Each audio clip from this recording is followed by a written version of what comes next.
Hello everyone, my name is Rabbi Levi Burnham. Yes. Yes. A few plastic surgeries later. We're a little confused. So Rabbi Burnham is out of town. He asked me if I could cover for him. So my name is Rabbi Noam Gross. I also work for Partners in Torah, which is what brings me here. Could you speak up a little bit? Yeah? Well, let me see if I could. Actually, this comes a little closer. Here I we go. cannot hear you. Hello? There we go. That's better, right? Yeah? Okay. Let's just do this old-fashioned. Here we go. Okay. So I know that Chanukah just ended, but there are many major life lessons that we can learn from there. And honestly, who could say goodbye to Chanukah? I mean, I'm hooked on Chanukah. If I'm here 2 months from now, I might still be speaking about it. I'm going to take you home with me. So there's famous parts of the story that we're aware of. And I'm going to focus a bit more on a backstory, which is not so familiar. This goes back almost 200 years before the Chanukah story, and it was a major event in Jewish history. What was it? The second temple had just been rebuilt. So the Jews were led by Ezra and Nehemiah, the famous sages, and they came back from the Persian exile, which is where the Purim story happened, and they came back to the Holy Land and rebuilt the second temple. And what a scene that was, because if you go through the Torah, if you go through the book of Ezra and Nehemiah, it describes this emotional scene where all the Jewish people are there at the dedication of the new temple. Everyone's crying, a tremendously emotional moment, and the book goes on to explain, but not everyone was crying for the same reason. Why was that? So for the most part, the majority of the Jews had never seen the temple before, right? This is 70 years after the destruction of the first temple. And so they were crying out of sheer joy at this momentous occasion. And then there was a smaller group of people who were in their 80s, and they still remembered the first temple. And while the second temple was also a glorious edifice, it in many ways paled in comparison to the first. And they were crying at this difference that they could see with their own eyes. And so there was, it was a mix of happiness, a little bit of sadness, but for the most part, it was a time of great elation. But there were other concerns. The sages of the time, they were called the men of the Great Assembly. Right? It was a group of 120 of the leading sages, the Anshe Knesset Hagedolah, and they were also very concerned. And why were they concerned? Because they said that, what brought us to this point? The first temple had been destroyed. Now, why had it been destroyed? Because of idolatry.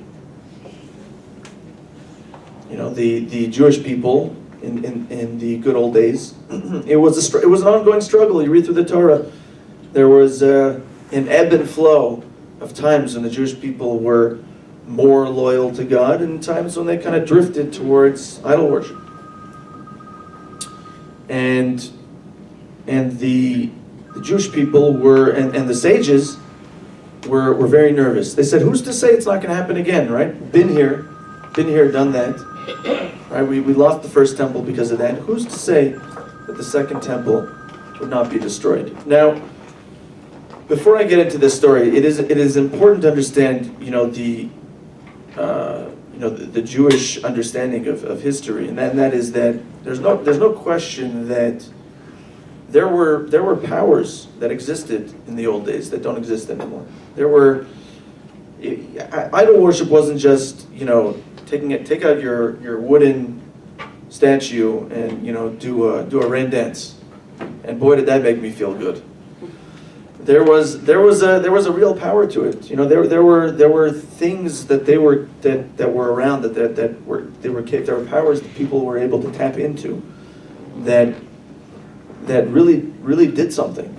And you even just look at go through the Exodus narrative. What happened which is coming up, the story of Pesach, Passover story. What happens at the beginning?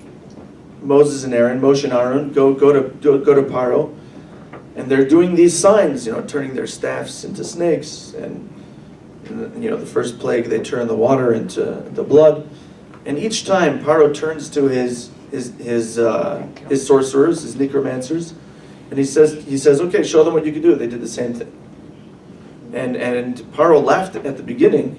Paro laughs at Moshe and Aaron. He says, You're bringing sorcery to the kingdom of sorcery. Like, what are you trying to accomplish? Eventually, the plagues got more and more complex, to the extent that even the sorcerers of Paro's court said, that we can't do this anymore. This is clearly the Etzba Elohim. It's the finger of God. Okay, but this was the ancient world, and you even look at modern scholars today. Are still perplexed at some of the things that the ancient world were able to accomplish. How did they build the pyramids? They still can't really figure out how they were able to do it with the technology of the time.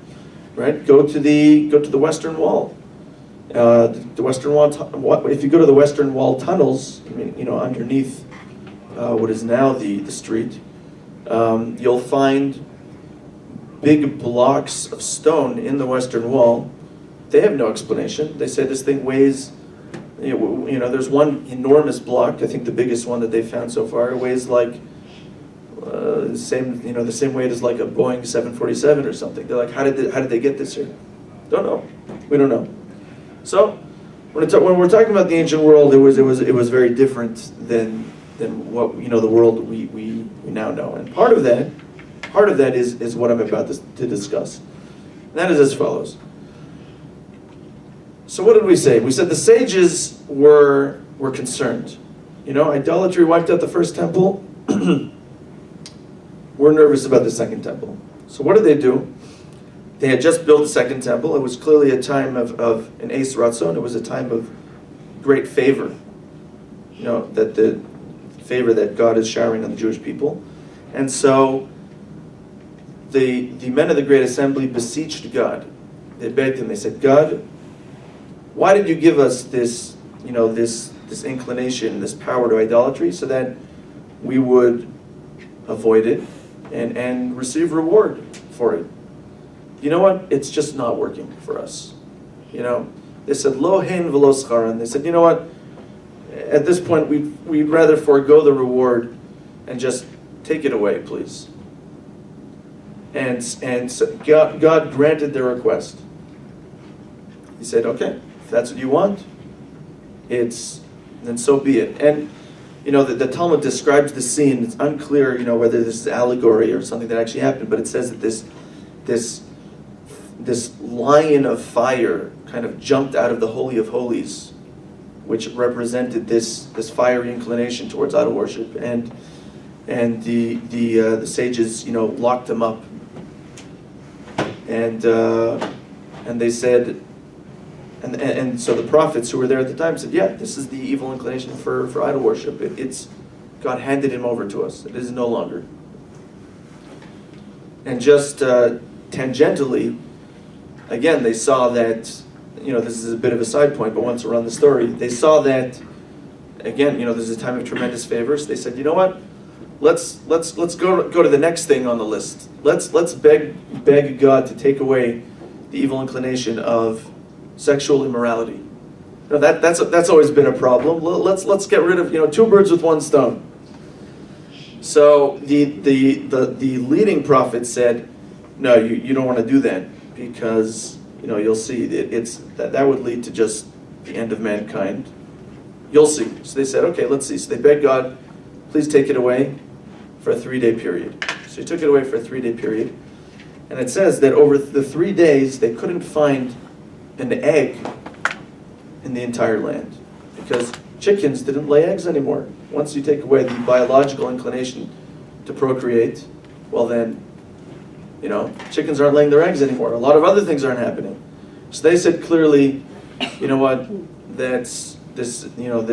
you're right, this is the prophets, this is clearly not a good idea. So they said, okay, let's leave it as it is. But it says that they were able to gouge out the eye of the evil inclination in this area. So they let the evil inclination still existed, they gouged out its eyes. What did that mean? It meant that they were able to convince God to at least lessen it to a degree. What was that degree? At that point in time, God took away the evil inclination for incestual relationships. Up until that point, incest was alive and well to some extent. Certainly if you look at ancient Egyptian culture, this was a common thing. And that inclination no longer existed. Okay, so they knocked off idolatry and weakened a little bit sexual immorality. So, okay, so things are great, right? No more idol problems. The problem is that, and they were aware that this would happen, but there was a major casualty that went along with that. There's no free lunches. Except, is this free? Maybe this one's free. No? Okay, no free lunches. There you go. And what was the casualty? The casualty was prophecy. Why was prophecy the casualty? Because, the foundation of creation, one of the main idea behind creation is free will, right? God put us in a world of choice. We're supposed to choose good over evil. And in order for free will to exist, there needs to be a fair and balanced choice, an environment of choice. And, what sort of choice would have existed? What did the ancient world look like? So you had, essentially, in those days, like I was saying before, people lived side by side with the supernatural. God was performing open miracles. You went to the first temple. There were the Mishnah lists 10 miracles that occurred consistently. The fire from the altar. It didn't matter if the wind was blowing like today. The smoke never wavered. It went straight up. You're talking about a lot of animal carcasses. There were no flies. This was a uniquely holy place, a place removed from your typical physical place, and there were things that happened there, miracles that represented the holiness of the place, that it was an otherworldly place. Many other miracles. It's in the Mishnah. It's in the 5th parak of Pirkei Avos. For those who want to see it, I believe it's the 5th Mishnah.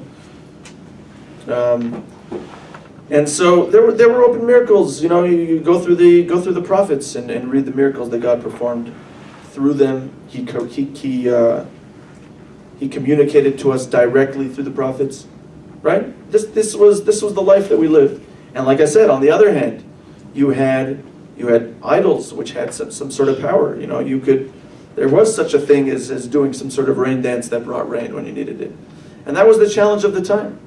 That was the challenge of the time. When you've got issues, do you turn to God, or do you turn to the idols and kind of go through hit the instant gratification button of idol worship? Right, still an issue today, instant gratification. And that was the challenge of the time. And so when God takes away the power of idolatry, well, you can't just leave the open miracles of God and His prophets. What sort of choice do you have then? Imagine waking up every morning and you're just wowed by and re-inspired by these incredible sights, and you've got nothing pulling you in the other direction. That's not free will. So God said, okay, fine. You know what? I'm going to take away idolatry, but you know what? The day of open miracles is done as well. And so prophecy disappears at that time period, right? During the Second Temple period, no more prophets. And open miracles disappear. Even in the temple, it ebbed away. The Talmud speaks to that. Those 10 miracles that occurred in the first temple slowly dissipated in the second temple. It was and the free will at that time looked very different. So what happened? So now we're in a completely new reality, right? The world, like I said, in the old days, your day-to-day life, God's presence was obvious, it was tangible. that's just not the case anymore. Right? Now, God has kind of, he's had to move back to keep that free will alive, is to hide behind a screen. And so nowadays, the challenge is very different. Nowadays, the challenge is, do I go about my daily life without a care in the world because I don't see God? Or do I look for God and develop a relationship with Him? So this whole scenario, which we're still living today, sets up the backstory to the great clash between the Jews and the Greeks in the story of Chanukah. Why? Because, again, during the Second Temple period, really shortly after it was rebuilt, the Greeks became a world power. They defeated the Persian Empire in several big battles, and they became the world power. And what happened? You had Alexander the Great, who came. He was leading the Greek Empire at the time, conquered most of the known world, and spread that belief. Now, what was that belief? The Greeks were the result of what we just discussed. The Greeks said, you know what? To them, the world was this big melting pot of pleasure, knowledge, and no God. So they lived it up, tried to get as much of it as they could. And again, what was their theology? So the Greeks were built on their famous, their ideology was built on the shoulders of their philosophers. The famous Greek philosophers, Socrates, Plato, Aristotle. And what did they believe? So again, they're looking around. Where's God? I don't see Him. But at the same time, they were fairly straightforward in their logic, and that was as follows, right? Aristotle makes it very clear in I believe it was his work known as Metaphysics, that, okay, you can't deny that there's a first cause. Everything comes from something. So they said, you can't deny the fact that there's some infinite being who created the world. Okay, because it doesn't matter how far back you go, it's got to start from somewhere. So there was some godly figure who created the world. But you know what? Do you see Him? I don't see Him. He's not here anymore. He created it for whatever infinite reason He decided and moved on. And that was Aristotle's belief. Aristotle, believe it or not, was actually, historically, was the tutor. He was hired to be the tutor of the young Alexander the Great by his father, Philip the Macedonian. And Alexander the Great conquered the known world, spread Greek philosophy, and that was it. So to the Greeks, the world was, do as you please. There were no taboos, right? And that was probably one of the greatest shifts in human history. From the time of the Persians going backwards to the beginning of time, everybody believed in a divinely run world. Okay, it was a question of polytheism or monotheism, right? Everyone believed in multiple gods. Abraham, the trailblazer, comes and sets introduces this radical idea of one God, monotheism. But that's pretty much what you had. The Persians at the time had, a confusing number of gods. Okay, all of a sudden comes the Greeks, and like we said, there's this major shift, and they're the ones who introduced this concept of, we are now going from a God-centered world, a divine-centered world, to a man-centered world. And there was nothing divine to worship anymore. Man was the one you worshipped.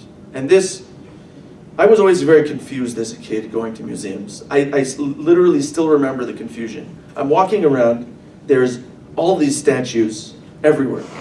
None of them are clothed in any way. And I'm like, I still remember the 8-year-old perspective of walking around. I'm really confused. I'm like, I don't know, my parents made me get dressed in the morning, Like, what is happening here? Like, what's going on? Should I take off my coat and maybe put it on the statue? Like, what is going on here? Everywhere, it's just, where was this coming from? Like, what drove people to spend so much time doing this? No, this was the basis of Greek philosophy. It was, man was to be worshipped. The beauty of man, the beauty of the world. Oh boy, did they love beauty. They built edifices magnificent buildings, unseen to the ancient world. That was the development of sciences and mathematics. Everything we know now was certainly built on their shoulders. Like we said, they engaged the physical world in a way that had never been done before. But that's all that it was to them. Circumcision. How could you mutilate the perfect human body? Like I said, there were no taboos. Anything went. No taboos in any way. Everything was encouraged. And at the same time, like we said, they had a great appreciation for everything. They were the driving force, the Septuagint, for the translation of the Torah. Oh, look at this brilliant Jewish document. We've got to get our hands on that. We got to get our hands on everything. So what did they do? It was the famous incident where they gathered sages, locked them up in a room in Alexandria, and made them translate the Torah into Greek. And that was their world. And boy, were they frustrated by this tiny Middle Eastern nation. Sound familiar? Yeah. That's right, still going on. The world is still frustrated with this tiny Middle Eastern nation who still held on to this belief that no, there's still a God in the world, still involved, and there's still a purpose to life. And that was something they couldn't accept. That was something they couldn't accept. They accepted everything, right? Open-minded pluralism, but that you're telling me there's an absolute truth, that they couldn't accept. And now the Jews themselves, they also had to adjust, like we said. Here was a Jewish nation who we said was accustomed to an easy and miraculous connection to God. And that was no longer the case for them as well, right? We said that period had ended. So the Jews also had to shift their focus. And their connection to God at that point became one of a more personal and internal connection. They had to invest great efforts in Torah study, prayer, and divine service at that point in time. And that's the story of the Second Temple period. The Second Temple period was the period where the development and the strengthening of the oral law, and passing that down from teacher to student, and so on and so forth. That was that time period. You could no longer go to the prophet to clarify a question in law. Now it was, we don't have the prophets anymore. Now it was, we're only going to get our answers from the Torah itself, and therefore we have to invest great time and effort in figuring out, based on the written Torah and the oral law and the principles of how to derive law, the laws.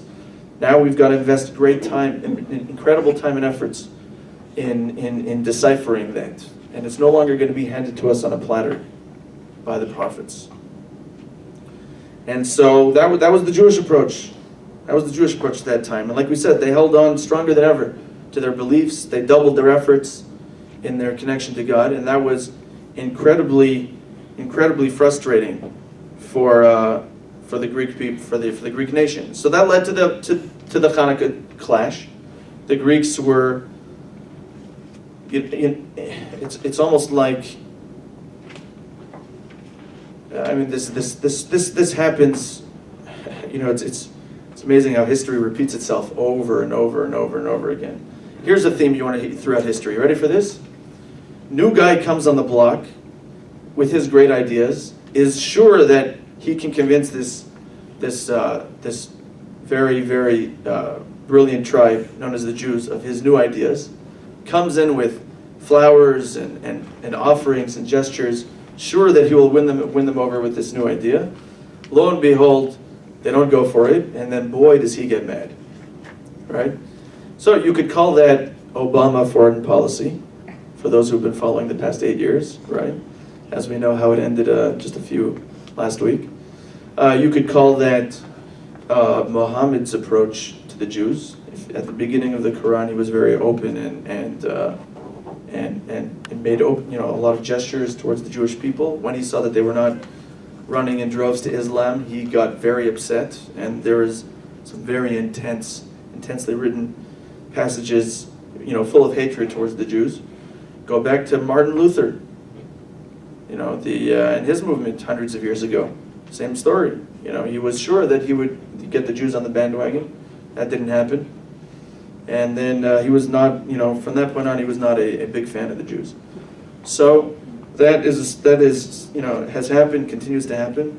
And that was the story with the Greeks also. They just couldn't, they tried to introduce their ideas more and more into the Holy Land, and it wasn't going. And so what did they do? They responded with anger. And they started banning things. What did they? They really wanted to get the Jews off this Jewish religion thing. So they banned the things that, even today, are things that, are big parts of the Jewish identity. The Sabbath, kosher, divine service, circumcision, family purity.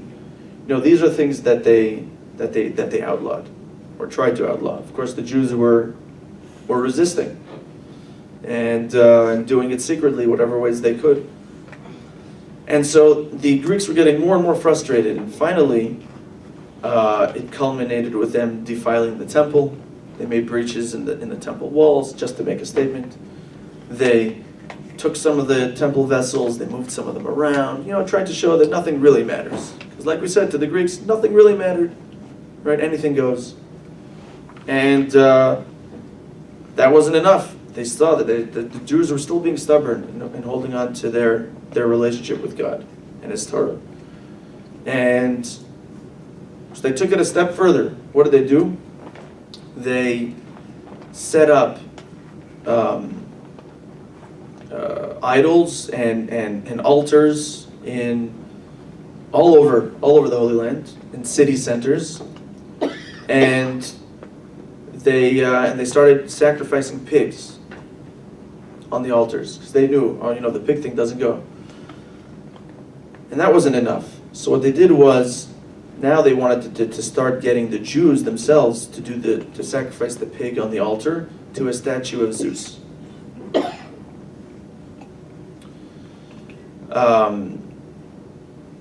Okay, that didn't carry too well. So one of the places they went to was a small village known as Modi'in. And there was a family of priests there. There was the forefather of the family, Matisyahu, was a retired high priest. He had been the Kohen Gadol in his younger years. And he lived there with his children.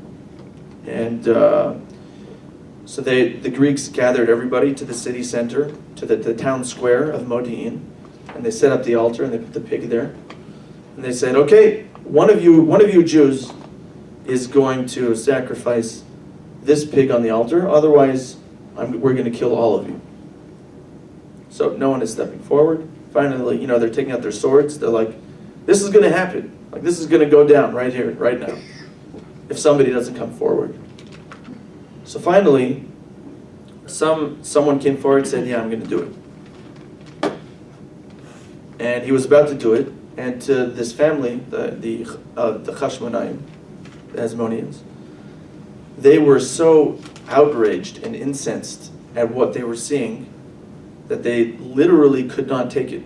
They could not take it. They their love of God was so strong that they could not watch this scene unfold. And what did they do? Literally on the spot, at the spur of the moment, they just lost it, grabbed whatever swords or weapons they can, and literally slaughtered every Greek soldier that was there. Who, they had the element of surprise, clearly some help from God as well, and they slaughtered them.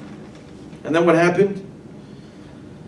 They gathered, mobilized their troops from that village and other villages, drove out the Greeks. I haven't looked at the numbers recently, but I think they gathered a troop of maybe 6,000 of them. They ran into the Judean hills, the Judean desert, hid out there somewhere. And from that point on, it was basically guerrilla warfare between them and the Greek armies. And so there was one battle where they fought against a much larger and better trained Greek army, and they won. And then there was another battle a few months later against a larger army.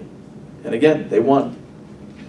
And finally, this is the news is spreading throughout the Greek Empire. There's this small Jewish clan that's beating our strong army. And they sent an enormous army. And there's different estimates as to how large this army is. It was, the estimates I saw, I believe, are somewhere between 50 to 70,000 troops against 8,000 Jewish troops.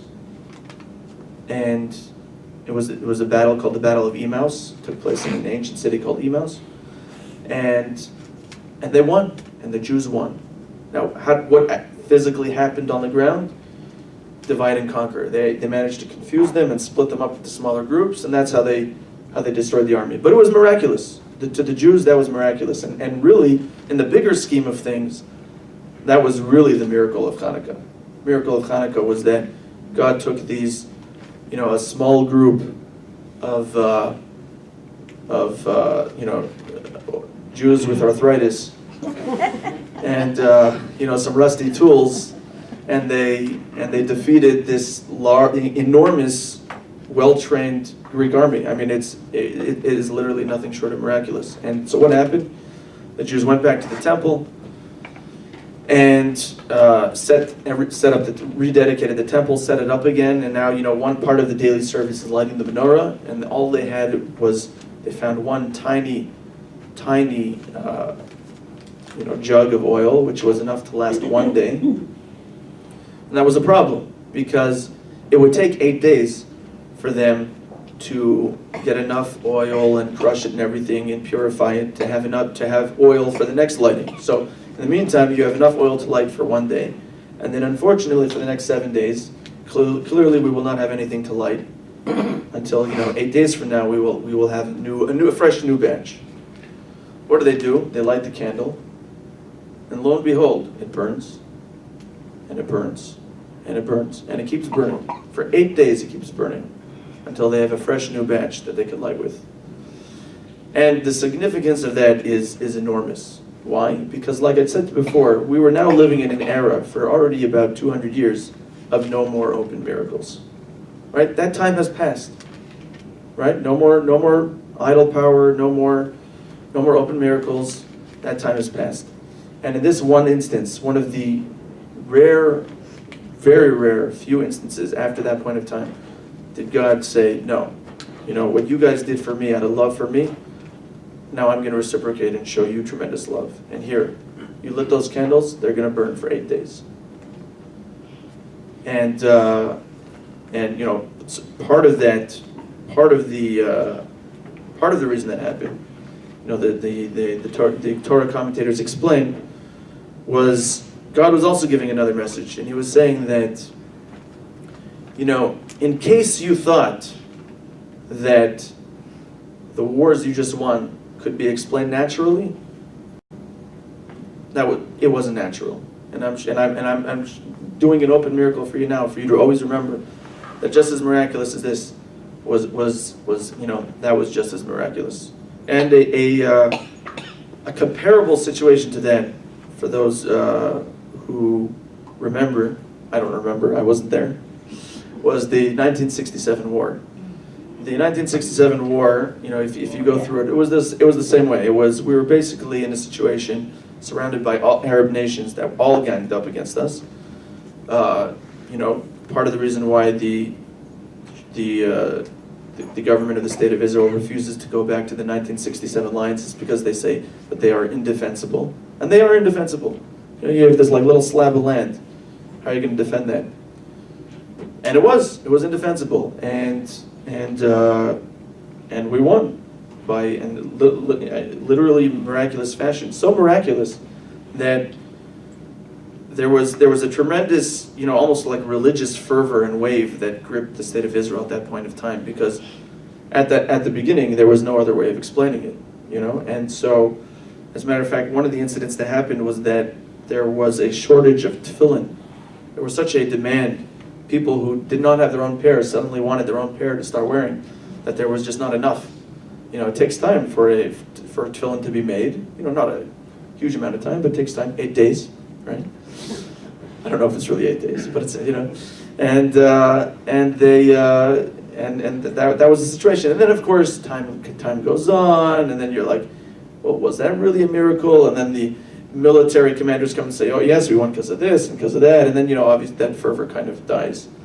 And again, that's one of the reasons why God back then gave us that miracle of lighting the candle, of the candles burning 8 days, to remind us, no, you don't explain this away.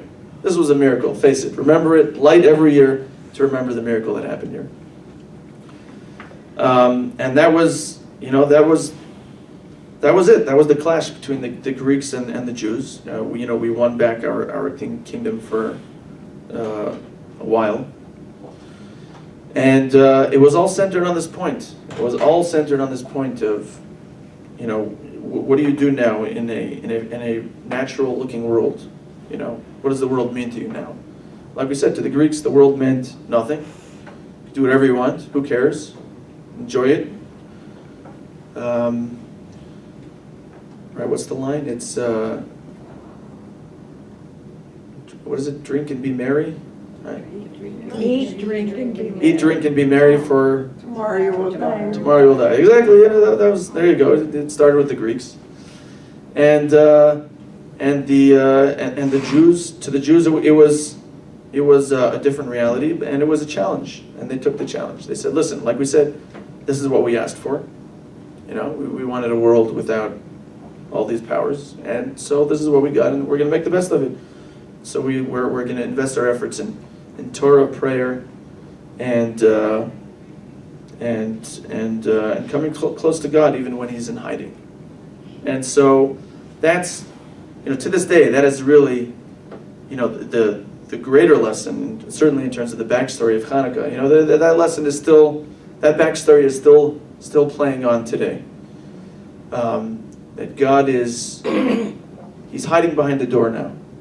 And He's just waiting and waiting and waiting for us to come, open the door, and let Him back into our lives. And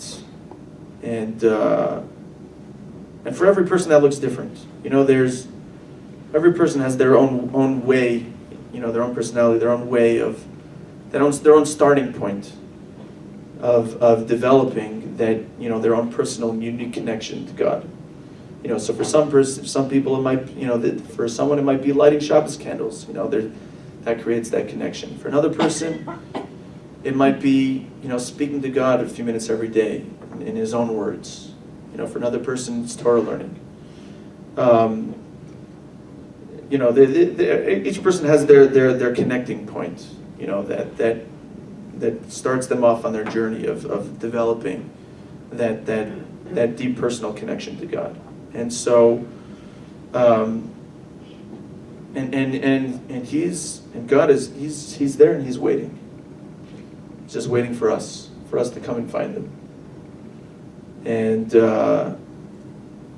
whatever efforts we make, there's a concept in Judaism, Habal Atayr Messiah, so a person who moves towards purity, God helps him. He's always there, and every now and then we see in our own, I think certainly in my own life, I'm sure in yours as well, every now and then we get a little wink from God, a candle that burns 8 days. Every now and then, it's something happens, and we're like, wow, how did that?